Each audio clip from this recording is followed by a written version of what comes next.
ओम नमः शिवाय। श्री शिव महापुराण द्वितीय खंड अध्याय 230 शतरुद्र संहिता प्रारंभ। सूत जी ने सौनकादि मुनियों का शिवावतार विषयक प्रश्न। मैं परम आनंद स्वरूप अनंत लीलाओं से युक्त सर्वत्र व्यापक महान गौरी प्रिय कार्तिकेय और गजानन को उत्पन्न करने वाले आदिदेव महेश्वर शंकर को नमस्कार करता हूँ। शौनक जी बोले, हे व्यास शिष्य, हे महाभाग, हे ज्ञान और दया के सागर सूत जी, आप शिव जी के उन अवतारों का वर्णन कीजिए जिनके द्वारा उन्होंने सज्जन व्यक्तियों का कल्याण किया। सूत जी बोले, हे मुने, हे शौनक, मैं शिव जी में मन लगाकर और इंद्रियों को वश में करके भक्ति पूर्वक शिव जी के अवतारों का वर्णन आपसे कर रहा हूँ, आप सुनिए।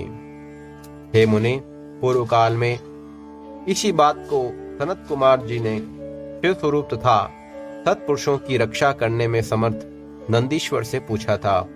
तब शिव जी का स्मरण करते हुए नंदीश्वर ने उनसे कहा था। नंदीश्वर बोले, हे सनत कुमार, सर्वव्यापक तथा सर्वेश्वर शंकर के विविध कल्पों में यद्यपि असंख्य अवतार हुए, फिर भी मैं अपनी बुद्धि के अनुसार यहाँ पर उनका वर्णन कर रहा हूँ। 19वां कल्प श्वेत लोहित नाम वाला जानना चाहिए। इसमें प्रथम सद्योजात अवतार कहा गया है। उस कल्प में जब ब्रह्मा जी परम ब्रह्म के ध्यान में अव्यवस्थित थे, उसी समय उनसे शिखा से युक्त श्वेत और लोहित वर्ण वाला एक कुमार उत्पन्न हुआ। ब्रह्मा जी ने उन पुरुष को देखते ही उन्हें ब्रह्म स्वरूप ईश्वर जानकर उनका हृदय में ध्यान करके हाथ जोड़कर प्रणाम किया। उनको सद्योजात शिव समझकर वे भुवनेश्वर अत्यंत हर्षित हुए और बार बार सद्बुद्धि पूर्वक परम तत्व स्वरूप उन पुरुष का चिंतन करने लगे। उसके बाद ब्रह्मा के पुनः ध्यान करके श्वेत वर्ण यशस्वी परम ज्ञानी एवं परब्रह्म स्वरूप वाले अनेक कुमार उत्पन्न हुए। उनके नाम सुनंदन, नंदन, विश्वनंदन और उपनंदन थे। ये सभी महात्मा उनके शिष्य हुए। उनके द्वारा यह संपूर्ण ब्रह्मलोक आवृत है। यद्यपि सद्योजात नाम परमेश्वर शिवजी ने प्रसन्न होकर प्रेम पूर्वक ब्रह्मा जी को ज्ञान प्रदान किया एवं सृष्टि उत्पन्न करने का सामर्थ्य भी प्रदान किया। इसके बाद 20वां रक्त नामक कल्प कहा गया है। उसमें महातेजस्वी ब्रह्मा जी ने रक्त वर्ण धारण किया। जब पुत्र प्राप्ति की कामना से ब्रह्मा जी ध्यान में लीन थे, उसी समय उनसे रक्त वर्ण की माला तथा वस्त्रों को धारण किए हुए रक्त नेत्र वाला तथा रक्त आभूषणों से अलंकृत एक कुमार प्रादुर्भाव हुआ। ध्यान में निमग्न ब्रह्मा जी ने उन महात्मा कुमार को देखते ही उन्हें वामदेव शिव जानकर हाथ जोड़कर प्रणाम किया। तदुपरांत उनसे लाल वस्त्र धारण किए हुए विरजा, विवाह, विशोक और विश्वभावन नामक 4 पुत्र उत्पन्न हुए। उन्हीं वामदेव नामक शिव ने प्रसन्न होकर प्रेम पूर्वक ब्रह्मा जी को ज्ञान प्रदान किया और सृष्टि उत्पन्न करने की शक्ति भी प्रदान की। 21वां कल्प पीतवासा इस नाम से कहा गया है। इस कल्प में महाभाग्यशाली ब्रह्मा पीत वस्त्र धारण किए हुए थे। इस कल्प में जब ब्रह्मा जी पुत्र की अभिलाषा से ध्यान कर रहे थे, उसी समय उनसे पीताम्बरधारी महातेजस्वी तथा महाबाहु एक कुमार अवतरित हुआ। उस कुमार को देखते ही ध्यान युक्त ब्रह्मा ने उन्हें तत्पुरुष शिव जानकर प्रणाम किया और शुद्ध बुद्धि से वे शिव गायत्री तत्पुरुषाय विद्महे महादेवाय धीमहि का जप करने लगे। संपूर्ण लोकों ने नमस्कृत महादेवी गायत्री का ध्यान मग्न मन से जप करते हुए देखकर महादेव जी ब्रह्मा पर बहुत ही प्रसन्न हुए। उसके बाद ब्रह्मा जी के पार्श्वभाग से पीत वस्त्रधारी अनेक दिव्य कुमार उत्पन्न हुए थे। वे सभी कुमार योग मार्ग के प्रवर्तक के रूप में प्रसिद्ध हुए। तदंतर ब्रह्मा जी के पीतवासा नाम कल्प के व्यतीत हो जाने पर शिव नामक एक अन्य कल्प प्रारंभ हुआ। उस कल्प में 1000 दिव्य वर्ष बीतने पर जब सारा जगत जलमय था, उस समय ब्रह्मा जी प्रजाओं की सृष्टि करने के विचार से समस्त जगत को जलमय देखकर दुखी होकर सोचने लगे। उसी समय महातेजस्वी ब्रह्मा जी ने कृष्ण वर्ण वाले महापराक्रमी तथा अपने तेज से दीप्त एक कुमार को उत्पन्न हुआ देखा, जो काला वस्त्र, काली पगड़ी, काले रंग का यज्ञोपवीत, कृष्ण वर्ण का मुकुट तथा कृष्ण वर्ण के सुगंधित चंदन का अनुलेपन धारण किए हुए था। ब्रह्मा जी ने उन महात्मा घोर पराक्रमी कृष्ण पिंगल वर्णयुक्त अद्भुत और अघोर रूपधारी देवादिदेव शंकर को देखकर प्रणाम किया।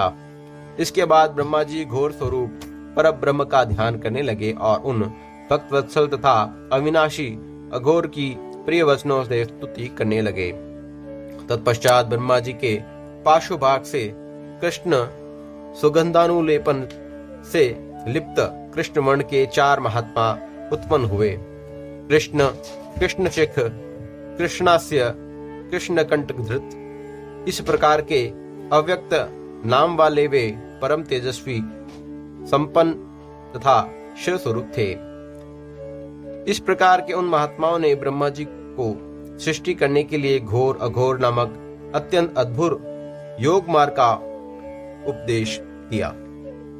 श्री सूत जी ने कहा है, हे मुनीश्वरों, इसके बाद ब्रह्मा जी का इस नाम से प्रसिद्ध एक अत्यंत अद्भुत कल्प प्रारंभ हुआ। उस कल्प में पुत्र कामना वाले ब्रह्मा जी ने शिव जी का मन से ध्यान किया। तब महानाद स्वरूप वाली विश्व रूपा सरस्वती उत्पन्न हुई और उसी तरह शुद्ध स्फटिक के समान क्रांति वाले तथा सभी आभूषणों से अलंकृत परमेश्वर भगवान शिव ईशान के रूप में प्रकट हुए।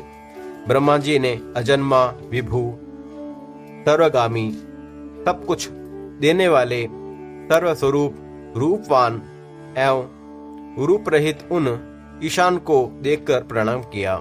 इसके बाद सर्वव्यापक उन ईशान ने भी ब्रह्मा को सन्मार्ग का उपदेश करके अपनी शक्ति से युक्त 4 सुंदर बालक को उत्पन्न किया। वे जटी, मुंडी, शिखंडी तथा अर्धमुंड नाम वाले उत्पन्न हुए। वे योग के द्वारा उपदेश देकर सद्धर्म करके योग गति को प्राप्त हो गए। नंदीश्वर बोले, हे संत कुमार, हे सर्वज्ञ, इस प्रकार मैंने लोक के कल्याण के निमित्त शिव के सद्योजात आदि अवतारों का संक्षेप में वर्णन किया। हे महाप्राज्ञ, तीनों लोकों के लिए हितकर उनका संपूर्ण यथोचित व्यवहार इस ब्रह्मांड में फैला हुआ है। महेश्वर के ईशान तत्पुरुष, अघोर, वामदेव तथा सद्योजात नामक 5 मूर्तियां ब्रह्मा संज्ञा से इस जगत में प्रख्यात हैं। उनमें ईशान प्रथम तथा सर्वश्रेष्ठ शिव रूप कहा गया है, जो साक्षात प्रकृति का भोग करने वाले क्षेत्रज्ञ को अधिकृत करके स्थित हैं। शिवजी का द्वितीय रूप तत्पुरुष विसंज्ञक है, जो गुणों के आश्रय वाले तथा भोगने योग्य सर्वत्र पर अधिकार करके स्थित हैं। शिवजी का जो तीसरा अघोर नामक रूप है, वह धर्म के व्यवहार के लिए अपने अंगों से संयुक्त बुद्धि तत्व का विस्तार के अंतःकरण में अवस्थित है। शिवजी का चौथा रूप वामदेव नाम से विख्यात है, जो समस्त अहंकार का अधिष्ठान होकर अनेक प्रकार के कार्यों को सर्वदा संपादित करने वाला है। सर्वव्यापी शिवजी का ईशान नामक रूप श्रोत्रज्ञ, वाणिज्ञ तथा आकाश का ईश्वर स्वरूप है। बुद्धिमान विचार शिवजी के तत्पुरुष नामक रूप को त्वचा, पानी, स्पर्श और वायु का ईश्वर मानते हैं। मनीषीगण शिवजी को अघोर नाम से विख्यात रूप को शरीर, रस, रूप एवं अग्नि का अधिष्ठान मानते हैं। शिवजी का वामदेव रूप जिह्वा, आयु, रस तथा जल का स्वामी माना गया है। शिवजी के सद्योजात नामक रूप नासिका, उपस्थित गंध एवं भूमि का अधिष्ठाता देवता कहा गया है। अपना कल्याण चाहने वाले पुरुषों को शिवजी के इन रूपों की प्रयत्न पूर्वक नित्य वंदना करनी चाहिए, क्योंकि ये रूप सभी प्रकार के कल्याण के एकमात्र कारण हैं। जो व्यक्ति सद्योजात आदि की उत्पत्ति को सुनता अथवा पढ़ाता है, वह संपूर्ण भोगों को भोगकर परम गति प्राप्त कर लेता है। ओम नमः शिवाय। श्री शिव महापुराण द्वितीय भाग शतरुद्र संहिता अध्याय 230 संपूर्ण हुआ।